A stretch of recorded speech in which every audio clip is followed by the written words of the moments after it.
اور جب ہم نے فرشتوں سے کہا کہ آدم کے آگے سجدہ کرو تو سب سجدے میں گر پڑے مگر ابلیس نے انکار کیا۔ ہم نے فرمایا کہ آدم یہ تمہارا اور تمہاری بیوی کا دشمن ہے، تو یہ کہیں تم دونوں کو بہشت سے نکلوا نہ دے، پھر تم تکلیف میں پڑ جاؤ۔ یہاں تم کو یہ آسائش ہے کہ نہ بھوکے رہو نہ ننگے، اور یہ کہ نہ پیاسے رہو اور نہ دھوپ کھاؤ۔ تو شیطان نے ان کے دل میں وسوسہ ڈالا اور کہا کہ آدم بھلا میں تم کو ایسا درخت بتاؤں جو ہمیشہ کی زندگی کا ثمرہ دے اور ایسی بادشاہت کہ کبھی زائل نہ ہو۔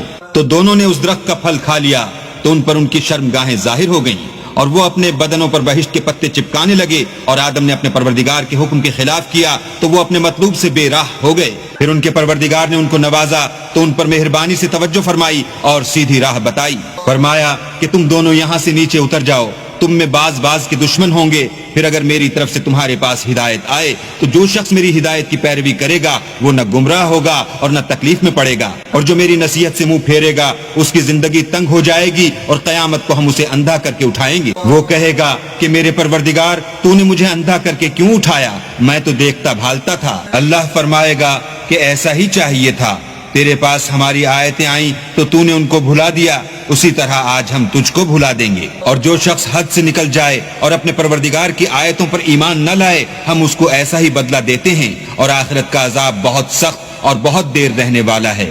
کیا یہ بات ان لوگوں کے لیے موجب ہدایت نہ ہوئی کہ ہم ان سے پہلے بہت سے فرقوں کو ہلاک کر چکے ہیں جن کے رہنے کے مقامات میں یہ چلتے پھرتے ہیں؟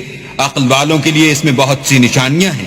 اور اگر ایک بات تمہارے پروردگار کی طرف سے پہلے صادر اور جزائے اعمال کے لیے ایک میعاد مقرر نہ ہو چکی ہوتی تو نزول عذاب لازم ہو جاتا۔